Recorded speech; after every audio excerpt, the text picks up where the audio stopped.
كثر الضجيج في مواقع الإلكترونية وفي القنوات الفضائية على أن عفاش يمتلك 60 مليار. أتحدى أي شخص يطلع عليه ريال أو دولار أو دينار أو استرليني أو ويني، ما فيش، كلها عن عرض جبيني. أنا قبل الرئاسة قد يستغرب البعض من أين التركة يا أبو أحمد.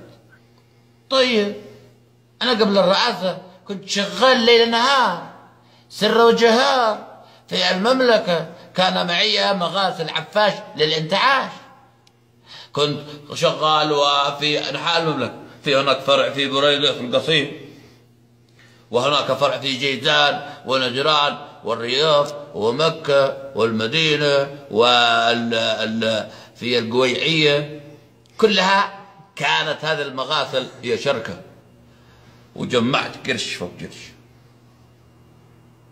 حتى تجمعت هذا الثروة.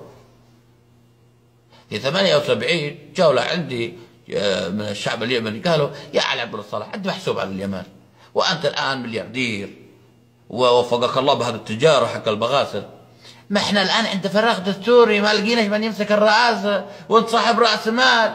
طيب شو أعمل لكم؟ قالوا: تعال انقذنا لمدة أسبوع. قلت لهم: على بركة الله. ومن هذاك اليوم إلى اليوم أنا أصرف عليهم من الخزينة حقي، من رأس المال حق المغاسل، ويتهموني اليوم ويقولوا 60 مليار أخذها هؤلاء النصابين، وطردوني في 2011. الحين هذا ظرفي، حاسبوني حق المغاسل. أعوذ بالله. قال لك من 160 مليار شغال. بعضهم يقول لك: لا أنت طلعت الرئاسة وأنت نحيف وأنت كان باين عليك الانحراف. أقول له: انصراف؟ كيف باين علي الانحراف؟ لا، أنا هذيك الأيام قبلها كنت تخين، بس أول من استخدم الرجيم هو علي عبد الله صالح حتى أصبحت ثخين نحيف. أختم لكم المقطع بنكتة. أيام ما كنت في المغزلة فجاء عندي من الهيئة وقت الصلاة، قالوا لي: ما غلقتش المغسلة؟ فقال لي صاحب الهيئة كان يشتي يقفزني السجن، خارج نفسي. قلت له: ما في مسلم. طبعا هي نكتة مشى الحين الذي يعجبهم يقولوا: يا شفت كفرت الرجال إذا أنت تكفيري. يا أخي ماشي، هي نكتة. وبعدين الله اللي بيقولوا إن الناس اللي بيدافعوا عن نفوسهم تكفيريين، وهم أيش يعني يفجروا المسجد؟ ما بيسووا، بيكفروا عن ذنوبهم.